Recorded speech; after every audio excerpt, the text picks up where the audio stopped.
দেখুন, কেউ যদি জড়িত থাকে আপনি তার ছবি দেখান, তার নাম নিয়ে আসুন। একটা অভিযোগ করে দিল বিজেপির নামে, এটা তো কোনো অভিযোগ নয়। বিজেপির কোনো বড় নেতা কোনো খাদান, কোনো বালি, কোনো পাথর, কোনো কয়লার সঙ্গে যুক্ত নয়। আমি বলছি না যে কোনো ক্ষেত্রে কোনো বিচ্যুতি আছে, নিচুর তলায় কিছু বিচ্যুতি দেখা গেছে, সেগুলোকে আমরা সংশোধন করার চেষ্টা করেছি। এবং রাজ্যের মুখ্যমন্ত্রী শুভেন্দু অধিকারী যেদিন শপথ নিয়েছেন তার পরের মুহূর্ত থেকেই তিনি এর বিষয়ে কড়া পদক্ষেপ নিয়েছেন এবং এটাকে বন্ধ করতে যা করার তিনি করবেন।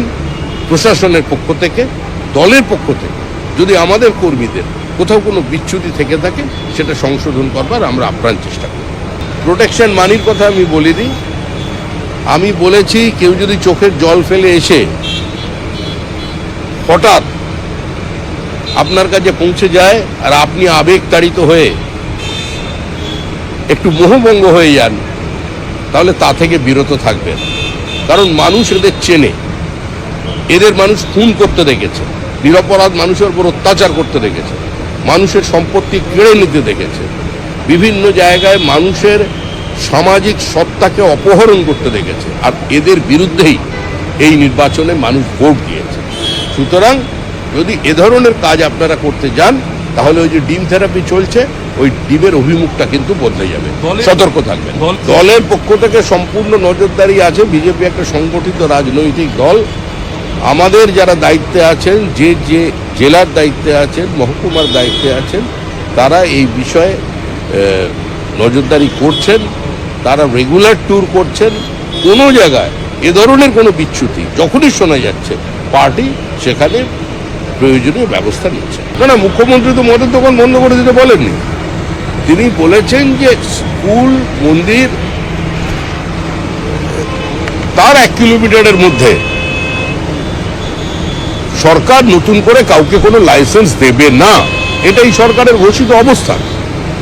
কিন্তু কিছু মানুষ দিকে দিকে গিয়ে বিক্ষোভ করছেন মদের দোকান দেখলেই।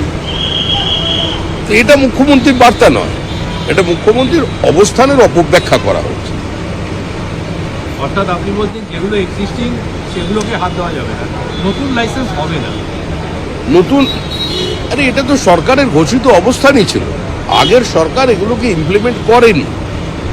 মন্দির, স্কুল বা জনবসতির থাকলে কোথায় মদের দোকান হবে তার জন্য আবগারি দপ্তরের একটা নির্দিষ্ট নির্দেশিকা ছিল। সেটা থেকে কিছু কিছু জায়গায় বিচ্যুতি হয়েছে।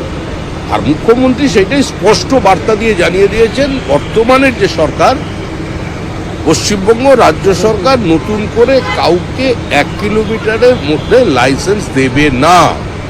কিন্তু তিনি দোকান বন্ধ করার জন্য বা দোকান বন্ধ এখনই করতে হবে এ ধরনের কোনো বার্তাও দেননি, কোনো লোককেও পাঠাননি। না, কোনো বড় অংশের মানুষ এখানে বঞ্চিত হবে। 30 লক্ষ মানুষ তারা লক্ষ্মীর ভান্ডার পাচ্ছিলেন, তারা পুরুষ,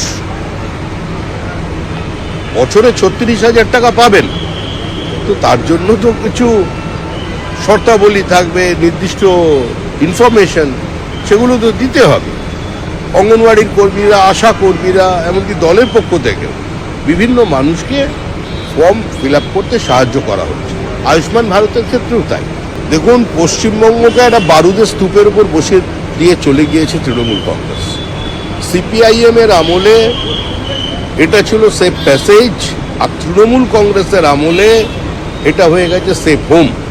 কারণ সমাজ বিরোধীরা মনে করতে এই সরকারটা তাদের সরকার, এবং তৃণমূলের পক্ষ থেকে মুখ্যমন্ত্রী থেকে শুরু করে নেতা পর্যন্ত যেভাবে বিবৃতি দিতেন, যে বার্তা দ্বারা দিতেন, যে ইঙ্গিত দ্বারা দিতেন, তার থেকে মৌলবাদীরাও মনে করে ফেলেছিল এই সরকারটা তাদের সরকার। আর যেখানে ধর্মান্ধ মৌলবাদ থাকবে সেখানেই সন্ত্রাসবাদের জন্ম হবে। আর সে কারণেই পশ্চিমবঙ্গ থেকে ISIS জঙ্গি, লস্করে তৈয়বার জঙ্গি ধরা পড়ছে।